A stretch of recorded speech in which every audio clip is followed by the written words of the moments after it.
Bonjour à tous, bonjour à tous. Seed Trading avec vous. Donc voilà, je vais vous faire l'analyse du BTC. On va revenir dessus BTC ETH. Donc là, j'ai une hausse, d'accord. Un ATH ici en avril 2021, un retracement en 3 temps, A, B, C. Une hausse ici, on a pris la liquidité ici. On a fait un nouvel ATH le 11 novembre 2021. À partir de cet ATH là, où nous avons ici eu une distribution qui s'est mise en place et qui a été réalisée avec succès. BCAR, STSO, UT, UTAD. On a fait une petite purge. La petite purge a donné la descente. On a eu ici un Golden Center pour rentrer encore une fois qui nous a confirmé cette descente. Arrivé ici, on est arrivé sur zone ici et on a le price delivery qui était là. Donc la mèche ici est venue combler le price delivery. Vous le voyez ici, le déséquilibre de marché. Il n'est pas là pour rien, donc il nous a laissé le marché, il nous a laissé une signature. D'accord, il nous a dit que le prix allait revenir ici. Et c'est ce qu'il a fait. Le prix est revenu ici sur le surprise delivery. Vous voyez, il est là. Tac. Déséquilibre de marché.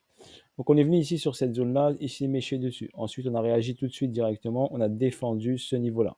Donc les acheteurs ont défendu ce niveau-là. Donc ensuite, on est sur cette zone ici. N'oubliez pas que la tendance ici, pour l'instant, est baissière. Donc on a toujours une tendance qui est baissière. OK? Tendance baissière. D'accord? Il y a la liquidité, il y a une poche de liquidité ici en attente. Donc ensuite, on est ici sur zone. Ici en H4, on va aller en H4 pour voir un peu mieux. Ici sur zone très très simple ici. Donc là, je vais aller d'abord sur cette petite zone ici. Sur la grande zone ici, j'ai une redistribution qui se met en place pour votre information. Une redistribution.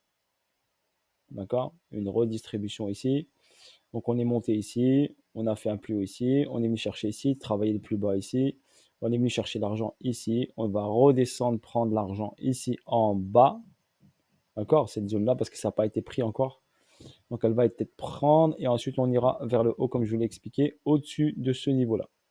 Car ici, n'oubliez pas, on a ici un déséquilibre de marché, donc on a un price delivery ici qui est très visible devant vos yeux, regardez un déséquilibre de marché ici qui n'a pas du tout été encore inquiété. On n'est pas revenu dessus, donc forcément, on doit revenir dessus ici. OK? Mais quand? Je vais vous expliquer pourquoi. Pourquoi le BTC n'arrive pas à partir. Ça, je vais vous l'expliquer. Ensuite, en H1, on va regarder cette zone-là. Donc là, il nous a fait quoi? Il nous a fait ici, un plus bas ici, une hausse. Il est venu chercher ici un niveau bien précis et il a fait une grosse descente ici et il a pris de l'argent de ce niveau-là. La problématique, c'est qu'il n'a pas pris l'argent, la liquidité de tous ces plus bas-là. OK? Donc, pour moi, je pense qu'il doit, hop, descendre encore un tout petit peu, prendre l'argent ici, pour repartir, prendre de la force et repartir vers le haut. Donc là, ici, il nous a dessiné ici, après cette baisse, il nous a dessiné ici une distribution à nouveau, BC, SO, UT. Là, l'UTAD est venu juste prendre la liquidité de l'UT et bim, derrière, il a chuté en dessous du SO. Et il est venu ici rechercher ici le niveau qui est là. Et avec cette mèche-là, si on regarde bien ici, on va ici regarder ici bien. Si on regarde bien ici, donc là, on n'a pas pris l'argent. Donc l'argent qui est là n'a pas été pris. Si je vous trace la ligne ici pour vous montrer encore qu'on n'a pas pris cet argent. Donc cet argent n'a pas été pris. OK? On ne l'a pas pris. Donc on n'a pas pris cette liquidité. Donc il est venu ici, boum, il s'est arrêté là. Il a fait sa distrib, il a validé le spot de distrib ici. Donc le stop, si vous regardez bien ici, vous avez un double top avec un pullback et une descente. Et si on prend la hauteur ici du double top ici, je vous montre. OK. Donc j'ai pas eu trop le temps parce que de vous faire tout le suivi en réel. Donc voilà, regardez. Ici, ligne de coup, hop, objectif, target, il est là, la ligne du double top. OK, mais moi je me fie bien sûr pas au double top, mais plutôt à la distribution qui s'est mise en place. Personnellement, donc là, comme je l'ai dit, je suis sorti ici, j'ai pris une plus-value. J'ai retenté ici un sell là. Quand il est venu retester là, j'ai pas pu rentrer là tout de suite. Donc je suis rentré ici, j'ai pris hop ici ce petit sell jusqu'à là pour aller chercher la liquidité ici. Et je me suis arrêté là. D'accord, pour l'instant, j'ai stoppé ma position sur Bitcoin. Ok, je me suis retiré carrément. J'ai gardé juste mon Ethereum, je vais vous expliquer pourquoi. Donc là, pour moi, il doit venir prendre l'argent en bas. J'ai tracé mon Fibonacci de continuité de tendance par rapport à cette baisse et ce retracement qui m'a donné le 1,618 au 45 390. Pour l'instant, il n'est pas parti les chercher. Il est parti chercher même pas le 1,400, 1,414. Donc 45 390. S'il va à 45 390, il prend l'argent de tous ces niveaux-là. Là, il y a de l'argent à prendre. d'accord, de toutes les personnes qui ont acheté, qui ont mis un stop loss trop serré, il va aller chercher leur argent. Déjà d'une. OK? Ensuite, de deux, pourquoi il n'arrive pas à partir? Je vais vous expliquer pourquoi. Donc, quand on vient ici, OK? Donc, je vous montre ma position. Je n'ai pas de position ouverte sur BTC. J'ai qu'Ethereum. Je les ai encaissés, ce qui m'a permis d'augmenter mon capital, hein. Là, j'étais à 1000, j'avais dit 1600, j'avais commencé à 1600. Et là, je suis en portefeuille, en gain ici à 4100. D'accord? Donc, je pourrais réengager des sous mon portefeuille. J'attends la bonne position. Donc, je suis passé de 1600 $ à 3823 $. Solde du portefeuille est là. 3800. OK, voilà pour votre information. Donc, je vais une plus-value de 2200 € pour l'instant. Voilà, ensuite, j'ai voulu venir ici. C'était là qui m'intéressait. Ouais, ici. Donc là, voilà ce qui m'intéresse. D'accord? Donc, je vais vous expliquer rapidement ceci, pourquoi le BTC n'arrive pas à décoller. Donc, déjà ici, si on vient là, on regarde l'open interest. Donc, on achète des calls et des puts, et des calls. C'est quoi ça, les puts et des calls? C'est des paris. C'est comme si vous pariez. Vous jouez sur un match. Cette équipe va gagner. Cette équipe va gagner. Quel score? Donc, l'open interest, on achète des calls et des poules. C'est comme si on faisait des paris. OK? Avec une date bien précise. Donc là, on constate ici qu'il y a beaucoup de gens qui ont acheté des puts et ils ont misé sur 46 000 $ sur le BTC. Là également, des puts, 45 000. Retenez bien ça. Ici, des calls au-dessus de 47. Donc 47 000. Des calls à 48 000. Des calls à 49 000. Donc là, regardez, 49, 48, 47, ça c'est des calls. Des puts, 46, 45.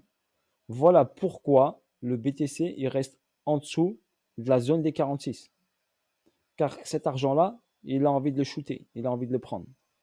Comme ça, ceux-là, ils vont perdre. OK? Il y a un bon volume qui va perdre. Ensuite, on va aller ici sur le volume. Je vais vous montrer. Sur les volumes ici, avec les dates d'expiration des contrats, des puts et des calls. Ça veut dire que le 5 janvier, donc demain, ici, vous avez des puts et des calls. Donc ça, c'est les calls en vert et ça, c'est les puts. C'est la date d'expiration par rapport aux gens qui ont parié. OK? Là, ici, le 6. Ici, le 7. Ici, il y a plus de volume déjà. Le 14. Mais le plus gros volume, il est le 28. Des calls, le 28. D'accord? C'est le plus gros volume. 28 janvier. C'est possible qu'ici, on les fasse sauter. Donc, on regarde ici, le 28 janvier, le call le plus important, où il y a le plus de volume, eh ben, ils ont misé ici 60 000 $. Donc, ceux-là, si le BTC ne va pas à 60 000, ben, ils vont sauter, hein. Ceux-là, 48. Donc, ils vont sauter aussi ici. C'est pour ça qu'ils restent en dessous de 48. Il y a de l'argent à prendre ici. C'est comme ça que les marchés fonctionnent. Et là, il y a des puts. Des puts 44, 42, 46. OK? Donc, ce serait intéressant pour vous dire que le BTC il reste entre 44 et 48 jusqu'au 28 janvier pour faire sauter le maximum d'argent, pour prendre le maximum d'argent. Donc, la fourchette 44, 48. S'il reste dans cette zone-là jusqu'au 28, d'accord, où il y a le plus de volume, et bien là, il va prendre de l'argent. Et le marché, il bouge quand il prend de l'argent. Et là, il y a des calls à 50 000, 47 000, 56. Tac, ça c'est le 7 janvier. 48. Donc là, on est le 4. Donc tant qu'il ne dépasse pas les 48, celui-là, il va sauter. On va prendre son argent. D'accord? 47 ici, 5 janvier. C'est demain, il expire. Donc si le BTC ne va pas à 47 000, il va sauter. Ok, il va perdre de l'argent. Ok? Voilà pour votre information, tout ce qui est cool. C'est pour ça qu'il va, pour moi, il va ranger, végéter le Bitcoin dans la zone, comme je vous l'ai expliqué, entre environ dans cette zone-là. Sauf s'il monte, et ben, si on le pousse pour aller chercher les calls, les gens ils vont rentrer force vendeur pour pas que leur position saute. Et ben, ils vont peut-être rentrer, hein, on ne sait jamais. Mais pour l'instant, on a ça. Et le 5 janvier, on a ça. Donc on a 48, 49, 50, 51, 52, 47. C'est pour ça que je vous dis, il risque de rester sous les 47. D'accord? Sous les 47. Et l'idéal, c'est qu'il reste ici sous les 47 et au-dessus des 45, dans la fourchette 45-47. OK? 45-47. Comme ça, il va prendre de l'argent. D'accord? Voilà pour l'information pour le BTC, pour vous expliquer pourquoi il va rester à végéter et pourquoi il va prendre la liquidité ici. Les 45, ils sont là. Donc s'il reste entre 45 et 48, et 47 idéalement, donc il va rester dans cette fourchette-là. Donc entre celle-ci et cette fourchette basse. Pour l'instant, jusqu'à prendre le maximum d'argent à tout le monde avant de faire un vrai mouvement et une prise de liquidité avec un vrai mouvement. Ici, si on regarde bien, on a un début d'accumulation, on a SCAR, ST, d'accord? ST a pris liquidité AR, donc on risque de redescendre pour prendre l'argent ici, pour faire un petit move ici. Mais ici, on est au 47, donc à mon avis, on verra comment ça se passe. Soit venir faire un retest ici pour pouvoir rester entre les 47 et les 45, pour rentrer dans 45 000, bien sûr. Pour l'Ethereum, pourquoi j'ai gardé ma position? Et ben parce que cette position est protégée. Donc, on a ici une hausse, un retracement ici. Et l'avantage de l'Ethereum, c'est qu'il a pris la liquidité de tout ça. Donc, vu qu'il a pris la liquidité de tout ça, par rapport au BTC qui n'a pas tout pris, vu qu'il a pris la liquidité, mon plus bas est ici. Donc, moi, je suis rentré ici sur ce plus bas. Donc, j'ai gardé ma position, même s'ils sont revenus ici, il est revenu retester là. Bim, je le garde. Et je vais aller chercher un objectif ici en haut, au 4100 dollars. D'accord? Au 4100, dans les 4000, on va dire. Parce qu'ici, j'ai un price delivery, un développement de marché. J'ai un target qui est là, qui est potentiellement accessible. J'ai sécurisé ma position. D'accord? J'ai mis mon stop de sécurité ici à 3626 et je suis rentré à 3625. Voilà, donc j'ai mon stop de protection. Il n'y a pas un gros bag, hein. Il y a l'équivalent de 6000. 6000. Donc ça fait combien d'Ethereum? Je vais vous montrer. Tac. Donc là, ça fait environ 1,75 Ethereum.